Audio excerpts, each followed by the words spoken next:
Welcome to the Localpreneur Show, a podcast dedicated to featuring community-based entrepreneurs, the principles they live by, and the success they're having making a difference in the world. Here's your host, Austin Kane. Well, welcome to today's episode of the Localpreneur Show. We've got a great guest here with us today to share his story about how they're impacting the local community. Today's guest is Sal with Vigilante Plumbing, Heating, and AC out of Brooklyn, New York. Sal, let me turn things over to you here for a second and tell everybody listening who you are, what you guys do, who you serve, and a little bit of background on you guys. Okay, so we are a 94-year-old company. Wow. Started by my grandfather in 1927, and then owned by my father, and my brother and I have now owned the company about 21 years. That's awesome. I grew up in the industry. Yeah. So we've seen a lot of changes. We've done a lot of different kind of work. We've settled into doing service repair and equipment replacement, primarily in the Brooklyn, New York area. We do sometimes head a little out to Queens and Staten Island. We don't go anywhere near Manhattan because whoever wants to drive a truck in there. Yeah, absolutely. And that's pretty much who we are and what we do. Yeah, no, that's awesome. Well, that's really cool to hear that it's been around for so long and so many generations, and just continuing in the family. So that's really cool. And so, Sal, why you're here today, and I know you know it, but for everybody that is listening, really what the Localpreneur Show is all about is highlighting these home and local service businesses on how they're making a difference in their communities, whether it's involving themselves in charities or organizations or youth groups, whatever it might be. How they're reaching out into their communities, they're giving back, and they're changing the lives of the people around them. And Sal's got a pretty good story for us here today. So Sal, let's start with the first question here. Let's talk about how your organization is making an impact in the local community. What are some of the things you guys are engaging with, maybe on the charity level or organizational level, that you guys are plugging yourselves into to make the world around you a better place? So on the charity level, there's two charities that we like to work with primarily. One is the Global Medical Relief Fund, which is a small charity out of Staten Island. And what they do is they help children who've been affected by wars and poverty and have had terrible things happen to them. They bring them to the United States. They get them the medical treatment they need, from limbs to teaching them how to function in the world, and get them back on their feet. There are some amazingly beautiful stories that came through this group, and we've worked with them. We've set up a reading corner for them, and for us, primarily, it's always a matter of bringing the work that they need without charging them. Yeah, exactly. So there's a lot of that goes on with these groups that we deal with, and that's one of our primary ones that we like to work with and help. The other group that we work with is a group called CHIPS, which is community help in Park Slope. This is a soup kitchen and a women's shelter. They're a food bank, and they've been doing this, I think, as long as I've been alive.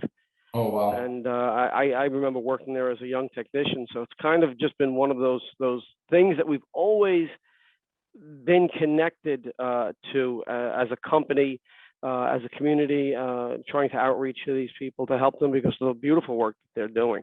Yeah, no, that's incredible. Yeah. How'd you come across those organizations? What kind of sparked the interest to plug yourselves into both of those? Well, so CHIPS was one that was literally around the corner from our old shop. So we just always knew it was there, and they used to call us for work. So it's kind of always been ingrained in the company. GMRF, Global Medical Relief Fund, we got a service call. We went there. One of my guys called and said, "Hey, listen, these guys are trying to get something big done. They don't have the money. What should we do?" And that started a relationship with them. Yeah, and awesome. we started working with them at that point, and that's probably going back about 6 years now. Oh, wow. No, that's awesome that you guys are plugging yourselves in, helping children and women, and just to better their lives and show them there's a future to look forward to. I mean, that's kind of what it's all about. Absolutely. It's always a feel good story, or sometimes when you help out, but what's kind of the general impact that you see being made at these organizations, and maybe with the people from your company that are engaging themselves in these organizations? What's that impact that you see being made there? Well, the impact is huge. I mean, when the guys see that we're willing to do this, excuse me, we're willing to do this, they have a sense of pride of who we are as a company, who the people they're working for, are, and they really, shine to the occasion. They really make sure that the work is done to a standard that's better than they would ever expect. Not that my guys don't do a fantastic work, but they pay extra attention because they know these people need that extra attention. Which kind of connects to who we are as a company, anyhow. I mean, our operating code is to create a better world. Yeah, that's awesome. That's what we do. I mean, that's the standard. It's on the wall, and it's to create a better world for everybody, for our customers, for our employees, for our community, and anything we do that creates that better world is important. In the work that we do, people don't necessarily make the connection to the quality of the work and the respect for the neighborhood and the level of attention that a company like ours and many other companies like ours pay to what we do as a service that's not necessarily charitable, but raises the entire community, because we are a good community partner. We are the people who stand behind our work and are there no matter what. And I'll be there, and I'll always be there for my community, and that's important. Especially in a world where there are so many other contractors who can be a little shady or a little funny, and not, they're not, they don't get the point of community. Exactly. So I think that's really, really the important thing is having an overall view of how people should be treated in general, everybody. The whole world. Stop at the crosswalk and wait. That kind of thing. The littlest of things are sometimes so important to the people around you. You never know what kind of a day they're having, and we can impact and change that day sometimes. Yeah, no, absolutely. That's great. I love that. You said it was change the world around you. That's what the slogan is. Just create a better world. Create a better world. Yeah. That's awesome. Yeah, obviously a great mantra to live by, because you never know who could be having a bad day, or the simplest thing, like you said, maybe could change their day around. So talking about, making a better world, tell us maybe about a story where, I know you kind of mentioned it with some of the organizations you guys partner with, but maybe for just a normal service call, have you ever came across something where you just knew in the goodness of your heart, these people needed the work, there was a job that needed to be done, but you knew there was no means to take care of that? And maybe a story about you guys kind of stepped up to the plate in a different way to take care of that for that certain individual. You have any stories kind of like that you want to share with everybody? Sure, definitely. Well, so my team has the the awareness and the ability to say, hey, I've got somebody here who needs help, and quite honestly, it happens more than I would even realize, because it's not even something that we're not using it as a marketing piece. We're not using it as any kind of promotion. It's just, hey, somebody needs help, and the team has the ability to make that decision beyond me, for basic stuff. They just need a repair or something. Fine. If they need it, they need it. We get it. Do it. But about a year and a half ago, one of the salesmen went out to look at a boiler for a client, walked into the house, realized he was in a situation that the client was in serious financial distress. The boiler had been out for, I think, at two and a half months at this point. So the man was living in a freezing home. And the salesman, called in and said, hey, can we do something for this man? Because he's got no money, he's got no finances, he's got no way to get a loan. And I was actually out of town at the moment. My partner called me with the install manager and the salesperson and said, hey, what do we have in the fund?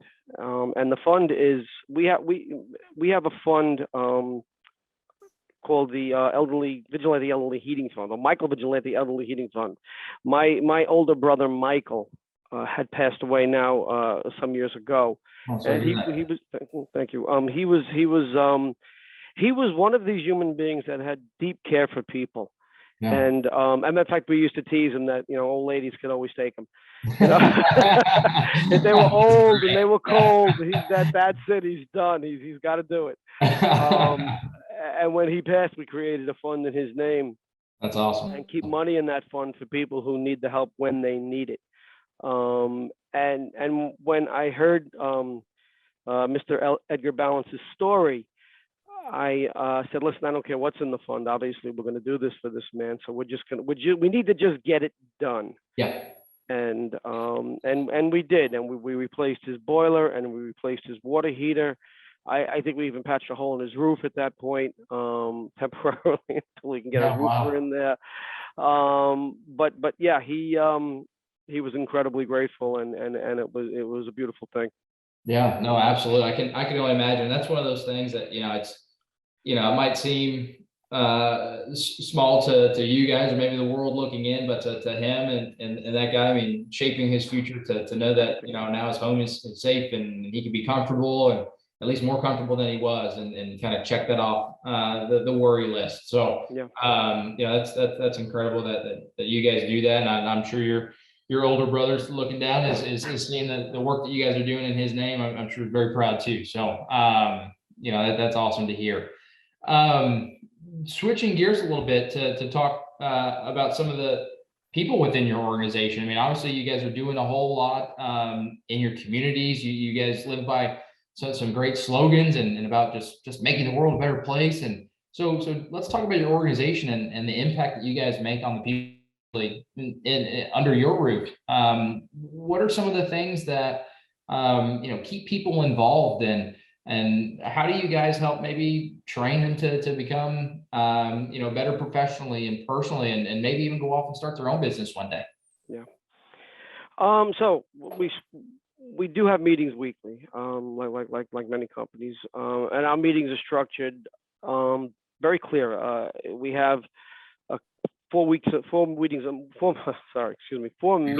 a month. And so we have a customer service meeting, a technical meeting, and then there's a life improvement meeting.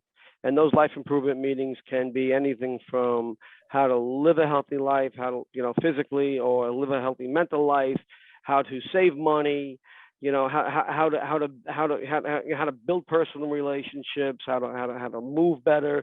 So we kind of all do all of that stuff, and that all comes into helping train these guys. But really, there's a deeper connection between the team.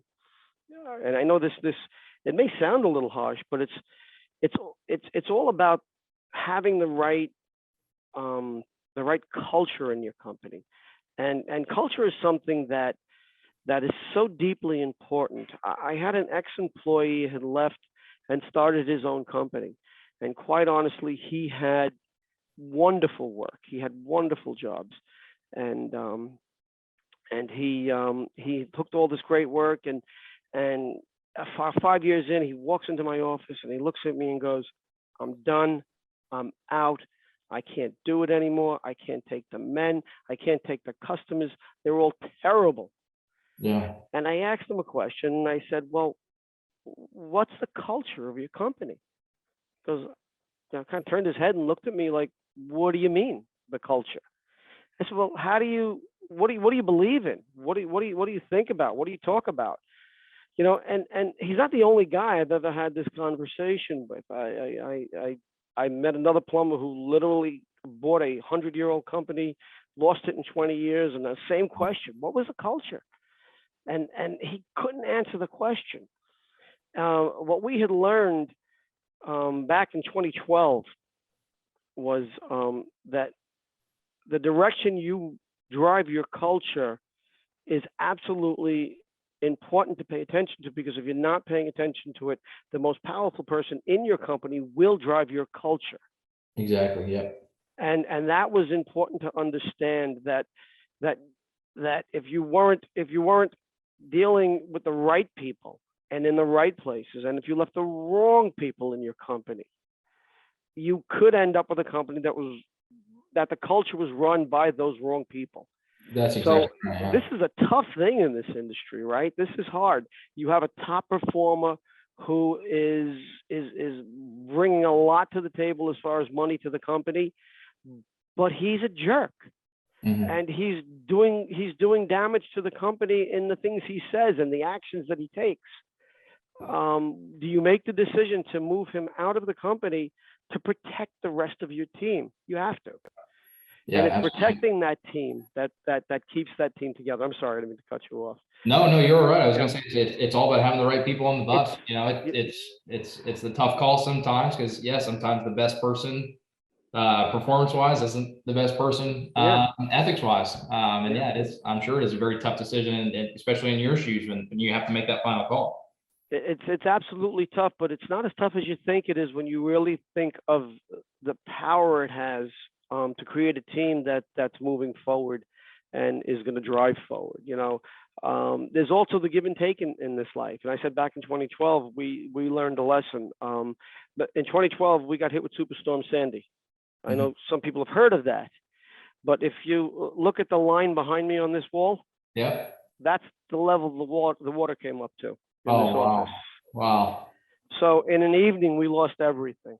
That's incredible. That's crazy. And it was salt water, and it came from the canal behind us, which the word water is pretty much a loosely used term. It was kind of disgusting. Yeah, I bet it was. And this team came in, and when we thought all was lost, they pulled together in such a way that they were literally just nobody had to say anything. Everybody just did the job, tore out the walls, got everything going, went out to work. And it was a day where I stood in front of the team and I said, listen, guys, either we go out of business today or we go make some money. And I've never seen a team pull together so tightly that we couldn't do enough to reward them. And the more we rewarded them, the more they did. Oh, yeah, absolutely. And oh boy, there's the lesson that we learned. Oh, yeah. I had to give back to them.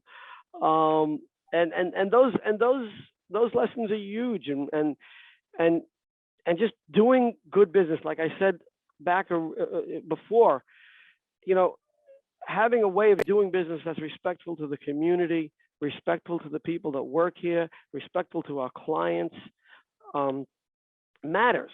Having rules that work, having processes that are real and tangible, with lines that can be crossed and not crossed, that everybody understands, and it's done in a way that's fair and honest for the people that work here and the clients in the field. We recently had an ex-employee call us, and he hasn't worked for us in, it's got to be 7 years, and he called us, and I literally had to search for his name because it's been 7 years. And he said, listen, I just want to let you guys know, I'm running my own air conditioning company here in the Bronx. And had I not learned the things I learned from you guys, how to run a business, how to treat a customer, I don't think I ever would have survived in this. And I can't thank you enough for those lessons. And getting me to this point. That's awesome. And it's just to hear that, and to hear somebody say that to you, and it is beautiful, and it's not just beautiful; it raises the entire industry. Yeah. Now he's a competitor, but he's not a competitor that's going to drag my industry down. He's a competitor that raises my industry up and makes it better for everyone.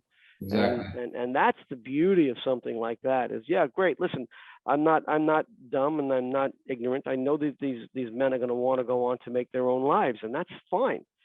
And in that making of their own lives, I should be a part of having that life be better, and that should be the memory they have of not only me but my company. Exactly. Yeah. As long as as long as when they leave, they leave a better person, and they take everything they learned with them and continue to build on that. I think you've checked the box and done your job just the way you should have. Yeah, I hope so. Yeah, no, absolutely. Yeah, well, I think I was going to make a note when you pointed out that line on the wall. I think there's it's not a cool reminder, but it's a reminder of the day that you had the greatest kind of team building experience that maybe you've ever experienced, while you've owned the company. And I think that just shows you just, then, kind of pulling their boots up and saying, hey, it's another day. Let's get to work. I mean, it shows what you guys have poured into these guys and how much that job means to them. It's not just a job to them. They want to be there. They're inspired and impacted to be there. So, I think everything that you shared today, I mean, just proves that, you guys are doing everything from your involvement in the community and then obviously the work you guys do, but also the people that are there. I mean, all of it's, being done above and beyond what, a lot of other companies are doing. And I think a lot of people that hear this episode today can hopefully hear that and take some notes away from this, because I think they have a lot to learn from what you guys have been doing. Yeah, hopefully. I mean, and listen, it's a long road, and there is definitely some disappointment in it, but done right, and following, it's a simple fact of doing what you say and saying what you do. Exactly. The honor in your word is everything. The words you use are absolutely important, and the fact that you follow through on your word is everything. Exactly. I believe in that 100%. So, Sal, I appreciate you sharing all this info about your company and again, your involvement with really everybody around you. Is anything else that you wanted to share here on the episode today before we wrap up today's episode? Yeah, I don't think so. I think I said it all. Yeah, no, you talked a lot about it, and it was all great stuff and especially impactful. So Sal, I appreciate you being on here and sharing your story, and to everybody listening, I hope you were able to take a few things away from this, because I know what I've heard today. This has been a great story and a great episode again from Sal at Vigilante Plumbing up in Brooklyn, New York. So thanks again, Sal. My pleasure. Thanks for having me. Thanks again for listening to the Localpreneur Show. For more of our daily content, feel free to check out Josh or Austin's LinkedIn.